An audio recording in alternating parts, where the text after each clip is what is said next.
네, 안녕하세요. 한길교회 손재익 목사입니다. 네, 오늘은 웨스트민스터 대요리 문답 제 150문답부터 154문답까지를 보도록 하겠습니다. 예, 대요리 문답 150문답부터 154문답은 하나님 앞에서 죄의 의미에 대한 내용을 주로 다루고 있는데요. 먼저 요리 문답을 한번 읽어보도록 하겠습니다. 150문 하나님의 율법의 모든 범죄는 그 자체들에게와 하나님 보시기에 동등하게 가증합니까? 하나님의 율법의 모든 범죄는 동등하게 가증한 것은 아니며 어떤 죄는 그 자체에 있어서와 여러 가지 악화시키는 것들이 있기 때문에 하나님 보시기에 다른 죄들보다 더 가증합니다. 151문 어떤 죄들을 다른 죄들보다 더 가증하게 악화시키는 것들은 무엇입니까? 답.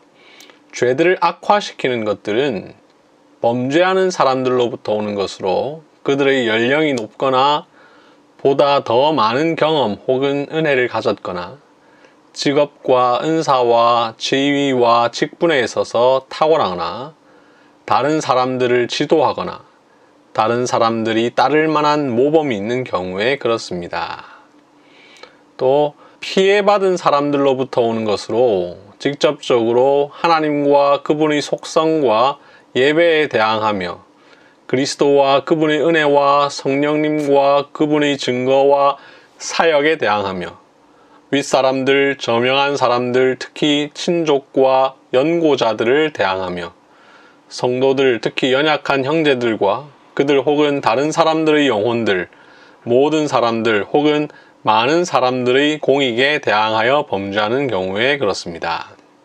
또 범죄의 본질과 성질로부터 오는 것으로 율법에 분명히 명시된 것을 거스르거나 많은 계명을 범했거나 많은 죄가 포함된 범죄를 했거나 마음에 품었을 뿐 아니라 말과 행동으로 표출되거나 다른 사람들을 중상하거나 배상할 의지가 없거나 수단, 자비, 심판, 본성의 빛, 양심의 가책, 공적 혹은 사적인 충고, 교회의 권징, 국가의 징벌에 대항하거나 우리들의 기도, 목적, 약속, 서약, 언약과 하나님이나 사람에 대한 계약을 범하거나 일부러 고의로 뻔뻔스럽게 경솔하게 자랑삼아 악의를 가지고 자주 집요하게 기쁨으로 계속적으로 회개한 후에 다시 타락함으로 하는 경우에 그렇습니다.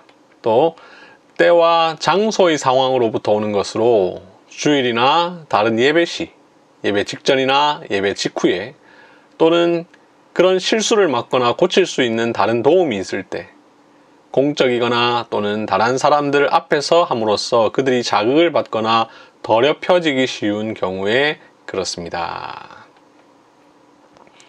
152문 모든 죄가 하나님의 손으로부터 마땅히 받을 보응은 무엇입니까? 모든 죄가 지극히 작은 것이라도 하나님의 주권과 선과 거룩과 그의 의로운 율법에 대항하는 것으로 이 세상과 오는 세상에서 그분의 진노와 저주를 받아 마땅하며 그리스도의 피가 아니고는 속죄될 수 없습니다.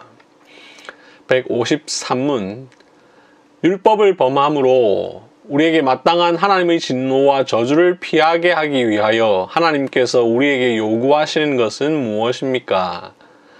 율법을 범함으로 우리에게 마땅한 하나님의 진노와 저주를 피하게 하기 위하여 하나님은 하나님을 향한 회개와 우리 주 예수 그리스도를 향한 믿음과 그리스도께서 자기의 중보의 혜택을 우리에게 전달하시는 외적 방편들을 부지런히 사용할 것을 우리에게 요구하십니다.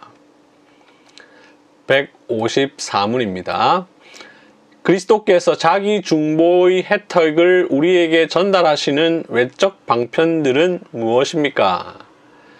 그리스도께서 자기 중보의 혜택을 자기 교회에 전달하시는 외적이고 일반적인 방편들은 그분의 모든 규례, 특히 말씀과 성례와 기도입니다. 이 모든 것은 택함받은 자들의 구원을 효력 있게 합니다.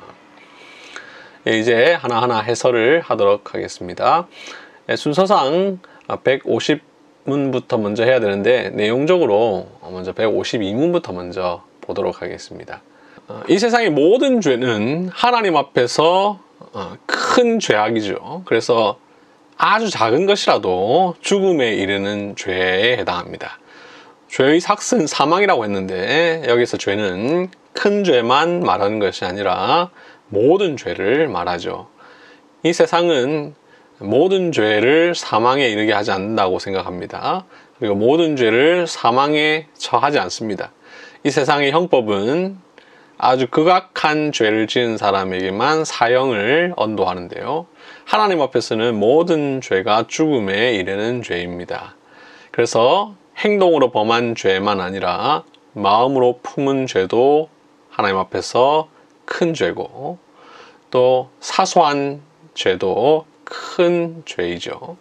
그래서 모든 사람들은 하나님 앞에서 살인이나 도둑질이나 이런 큰 죄뿐만 아니라 그 외의 모든 죄도 다 하나님 앞에서 죄라는 사실을 생각해야 되고 또 살인은 큰 죄로 여기면서 낙태는 가벼운 죄로 여기거나 하는 것도 우리 조심해야 합니다. 그래서 152문은 모든 죄가 지극히 작은 것이라도 하나님의 주권과 선과 거룩과 그의 의로운 율법에 대항한다 이렇게 이야기를 합니다. 하나님은 지극히 거룩하신 분이기 때문에 또 그분의 율법은 아주 의롭기 때문에 아주 작은 죄라도 율법에 대항하는 것이죠. 그래서 우리 모든 죄는 이 세상과 오는 세상에서 그분의 진노와 저주를 받아야 마땅한 것이고 이 모든 죄악은 그리스도의 피가 아니면은 속죄함을 받을 수가 없습니다. 가장 사소한 죄라도 무한하시고 거룩하신 하나님 앞에서 죄가 되는 것이죠. 자, 그런데 이런 생각을 잘못 악용할 경우에 어떤 생각을 하게 되냐면 아주 큰 죄를 지은 사람이 자신의 죄를 사소한 죄를 지은 사람과 동등하게 취급받으려고 하는 일이 생길 수 있습니다. 예를 들어 살인한 사람이 나는 살인했지만 저 사람은 형제를 미워하지 않았는가? 그럼 저 사람이 죄 지은 것과 내가 죄 지은 것 다 동일하지 않느냐? 이렇게 생각을 한다는 것이죠. 그러나 살인과 형제를 미워한 것이 비록 제6계명에 있어서 동일한 죄이기는 하지만 그것을 동등하다라고 말할 수는 없죠. 하나님 앞에서 다 사망에 이르는 죄일 뿐이지 그 죄가 동등한 죄에 해당하는 것은 아닙니다. 분명 형제를 미워하는 것보다 살인이 훨씬 더 큰 죄고 음욕을 품은 것보다 간음한 것이 훨씬 더 큰 죄죠. 도둑질이 게으름이나 나태함보다 훨씬 더 흉악한 죄이고 그래서 이 모든 죄를 다 동일하게 동등한 위치에 두는 것은 우리가 조심해야 합니다. 그러면서 또한 동시에 모든 죄가 다 하나님 앞에서 사망에 이르게 하는 죄라는 사실을 생각해야 되는 것이죠. 이 사실을 염두에 두고 150문, 151문 답은 먼저 이 사실을 이야기하는데요. 하나님의 율법의 모든 범죄는 하나님 보시기에 동등하게 가증합니까? 이렇게 질문을 하죠. 여기에 대해서 하나님의 율법의 모든 범죄는 동등하게 가증한 것은 아니며 라고 이야기를 합니다. 그렇죠? 모든 죄는 다 사망에 이르는 죄이지만 하나님의 율법의 모든 범죄가 동등하게 가증한 것은 아니다라는 것이죠. 어떤 죄는 그 자체로서 이미 높은 죄이고 또 어떤 죄는 여러 가지 악화시키는 것들이 있기 때문에 다른 죄보다 더 가증한대요. 다시 말하면 그 죄 자체가 하나님 보시기에 더 가증한 죄가 있고 또 그 자체는 동일한데 여러 가지 악화시키는 것들이 있는데 그것 때문에 또 더 가증한 것이 있다라는 것이죠.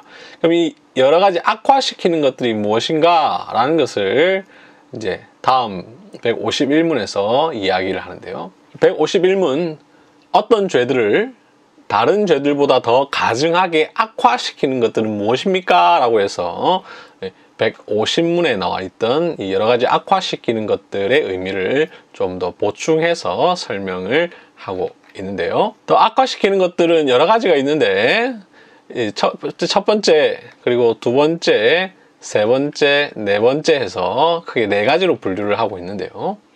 첫 번째, 범죄하는 사람으로부터 오는 것.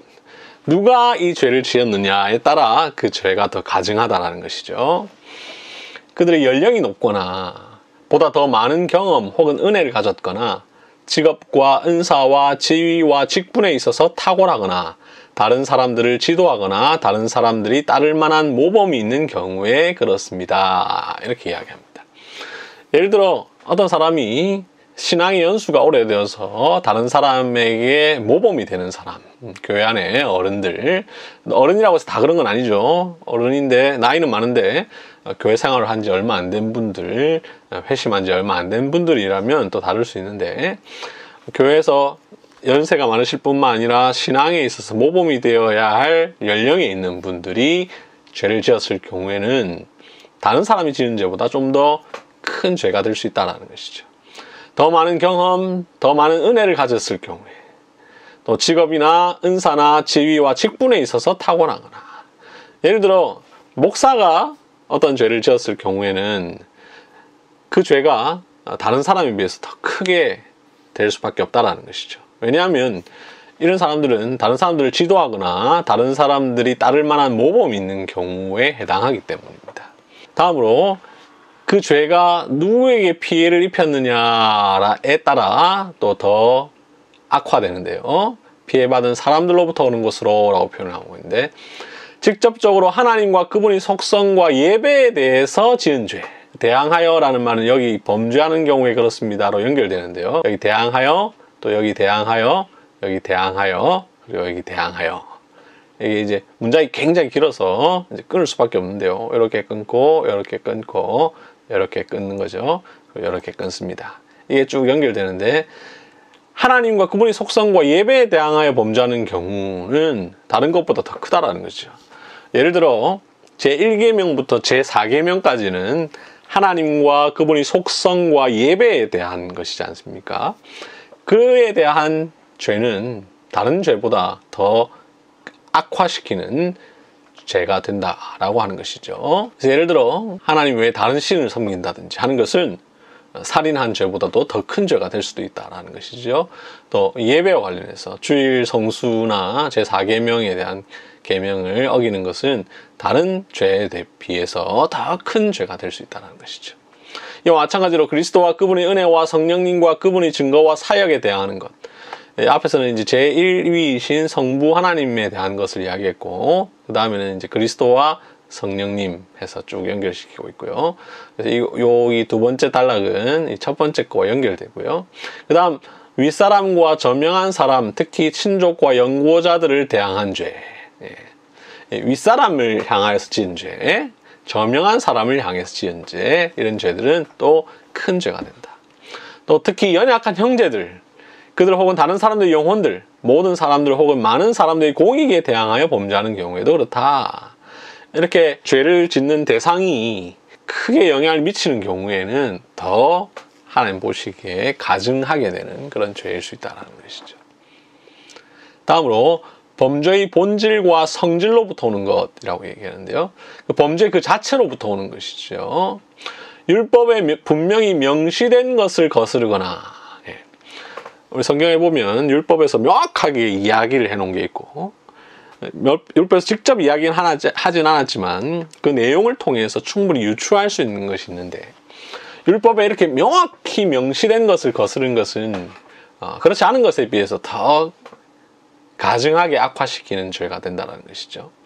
많은 계명을 범했거나 한 계명이 아니라 서너 계명, 네다섯 계명을 범한 것 역시 마찬가지고, 많은 죄가 포함된 범죄를 범했거나 마음에 품었을 뿐 아니라 말과 행동으로 표출하거나, 마음에 품은 죄도 큰 죄지만 마음에 품은 것 이상으로 말과 행동으로 표출된 죄는 마음에 품은 죄보다 훨씬 더 큰 죄다라는 것이죠. 둘 다 하나님 앞에서 죄지만 그래서 모두 다 죽음에 이르게 하는 죄지만 하나님 보시기에 또 분명한 구분이 있다는 것이죠. 다른 사람들을 중상하거나 배상할 의지가 없거나 수단, 자비, 심판, 본성의 빚, 양심의 가책, 공적 혹은 사적인 충고, 교회의 권징, 국가의 징벌에 대항하거나, 이 공적으로 대항하는 거, 예를 들어 교회의 권징에 대항하는 거, 교회가 이렇게 하지 마라라고 했는데도 대놓고 하는 것이죠. 하지 말라고 여러 번 이야기했는데도 불구하고 하는 것, 이건 큰 죄에 대항하는 것이죠. 우리들의 기도, 목적, 약속, 서약, 언약과 하나님이나 사람에 대한 계약을 범하거나 일부러, 고의로, 뻔뻔스럽게, 경솔하게, 자랑삼아, 악의를 가지고 자주, 집요하게, 기쁨으로, 계속적으로 회개한 후에 다시 타락함으로 하는 경우에 그렇습니다. 이렇게 이야기를 합니다. 예. 당연하죠. 일부러 했다. 더 가증한 거죠. 고의로 했다. 더 가증하죠. 뻔뻔스럽게 했다. 경솔하게 했다. 자랑 삼아 했다. 뭐 자기 죄를 자랑 삼아서 했다. 이런 거 다 더 가증하게 악화시키는 것들이죠. 자주 했다. 기쁨으로 했다. 막 즐거워하면서 했다라는 거. 계속적으로 회개한 후에도 또다시 타락함으로 하는 경우, 이런 것들은 범죄의 본질과 성질 그 자체로부터 더 가증하게 악화시키는 것들에 해당합니다. 네 번째, 때와 장소의 상황으로부터 오는 것으로, 어떤 죄를 지었는데 그 죄를 언제 어느 때 지었느냐, 어디에서 지었느냐, 거기에 따라서 그 죄의 경중이 조금 달라질 수 있다는 것이죠. 주일날 지은 죄, 다른 날도 또 다 중요하지만 특별히 주일은 우리가 하나님으로부터 말씀을 통해서, 예배를 통해서 은혜를 받은 날인데, 이날에 죄를 짓는다는 것은 때와 장소에 있어서 더 가증한 죄가 될 수 있겠죠. 다른 예배시, 주일뿐만 아니라 다른 어떤 예배적인 행위들이 있을 수 있는데, 그런 예배 때, 예배 직전, 직후, 예배 마치자마자, 그죠? 죄를 짓는다든지, 예배 드리기 직전에 죄를 짓는다든지 하는 것들은 다른 때보다도 더 하나님께서 보시기에 가증한 죄가 될 수 있고, 그런 실수를 막거나 고칠 수 있는 다른 도움이 있을 때, 충분히 막을 수 있었는데, 고칠 수 있었는데 그렇게 하는 경우, 공적이거나 또는 다른 사람들 앞에서 하는 경우, 이런 것들은 더 가증한 죄에 해당한다라고 하는 것을 대여리 문답이 이야기를 하고 있습니다. 자, 근데 여기 또 조심해야 될 것은, 로마 가톨릭은 치명적인 죄와 경미한 죄로 구분해서, 치명적인 죄는 영원한 사망과 정죄를 가져오는 죄고, 경미한 죄는 우리 마음에 하나님의 사랑을 감소시키고 하나님의 도움을 받기에 약간 무가치한 자로 만드는 죄로서 하나님의 계명에 대한 사소한 위반으로 보는 그런 경향이 있는데요. 로마 가톨릭의 이런 가르침은 한편으로 이 죄의 경중을 조금 구분한다는 점에 있어서 우리랑 비슷해 보이지만, 성경의 모든 죄가 영원한 형벌을 받기에 충분하다는 가르침을 조금 어기는 그런 위험성이 있습니다. 그래서 앞서 우리가 살펴보았던 이 150문답과 151문답, 그리고 이 152문답의 내용을 서로 우리가 조화롭게 잘 생각을 해야 합니다. 그렇지 않으면 오해의 소재가 생길 수 있고, 우리가 죄에 대해서 잘못 이해할 수가 있는 것이죠. 그래서 제가 152문답을 제일 먼저 설명을 드렸는데요. 이 사실을 꼭 기억하시면 좋겠습니다. 그리고 우리가 십계명을 쭉 배워왔습니다만, 보통 살인은 큰 죄라고 생각하는데 주일 성수는 좀 가볍게 생각하는 경우가 있어요.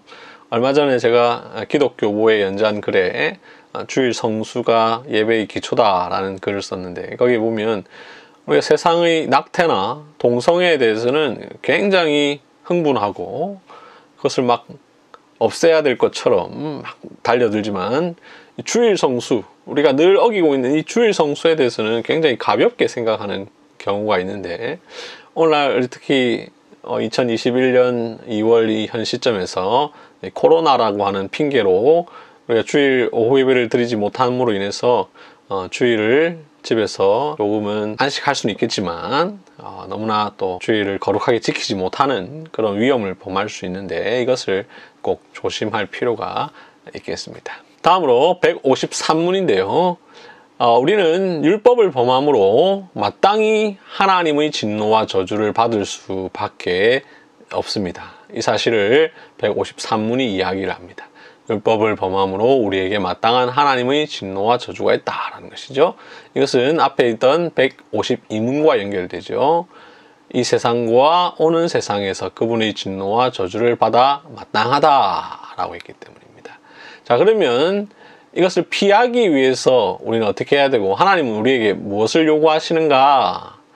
하나님은 율법을 범함으로 인하여서 우리에게 마땅한 하나님의 진노와 저주를 피하게 하기 위해서 회개와 믿음을 요구하신다 라는 것을 이야기합니다. 우리 교회에서 최근에 이 거듭남과 관련해서 설교를 들으면서 거듭난 사람에게서 지속적으로 나타나야 되는 것 중에 하나가 믿음과 회개라고 했는데요. 이 거듭난 사람은 처음 믿음과 회개를 합니다. 이것이 바로 하나님의 진노와 저주를 피하는 방법이죠. 그리고 이 믿음과 회개는 그 삶에서 평생 지속되게 되는데, 그것은 율법을 범함으로 우리에게 마땅하게 임할 하나님의 진노와 저주를 피하는 방식입니다. 그래서 우리는 계속 예수 그리스도를 믿고 하나님을 향하여 회개하는 일을 계속해야 되고, 이 믿음과 회개를 지속하기 위해서 특별히 우리는 그리스도께서 자기의 중보의 혜택을 우리에게 전달하시는 외적 방편들을 부지런히 사용해야 합니다. 하나님은 우리에게 하나님의 진노와 저주를 피하기 위해서 이런 그리스도께서 자기의 중보의 혜택을 우리에게 전달하시는 외적 방편들을 부지런히 사용할 것을 우리에게 요구하시는데요. 자, 그렇다면 우리에게 전달하시는 외적 방편들이 무엇인가? 라는 의문이 들죠. 그래서 154문답은 이 사실을 다룹니다. 153은 그리스도께서 자기 중보의 혜택을 우리에게 전달하시는 외적인 방편들은 무엇입니까? 이 질문을 우리가 이제 은혜의 방편이라고 이야기를 하는데요. 그리스도께서 자기의 은혜를 우리에게 전달해 주시는, 우리에게 제공해 주시는 수단이 있습니다. 그 외적인 수단들이 있는데, 그것이 뭐냐면 말씀, 성례, 기도, 이 세 가지죠. 이 세 가지는 예수님께서 자신의 은혜를 우리에게 베풀어 주시는 공식적인 통로인데, 예수님은 자신의 은혜를 신비로운 방식으로 우리에게 제공해 주시는 것이 아니라 말씀과 성례와 기도라고 하는 하나님께서 친히 제정하신, 예수님께서 친히 정하신 규례를 통해서 우리에게 그 은혜를 베풀어 주시니, 이것은 말씀, 성례, 기도, 이 세 가지입니다. 대리문답은 이 세 가지를 이야기를 하고 있는데, 전통적으로 개혁주의에서는 말씀과 성례만을 이야기하는 경우도 있는데요. 대리문답은 더 풍성하게 기도까지를 포함하고 있습니다. 이 세 가지는 택함받은 자들의 구원을 효력 있게 만들어주는 것으로서 그리스도께서 우리에게 자신의 중보의 혜택을 전달해 주시는 외적인 수단들입니다.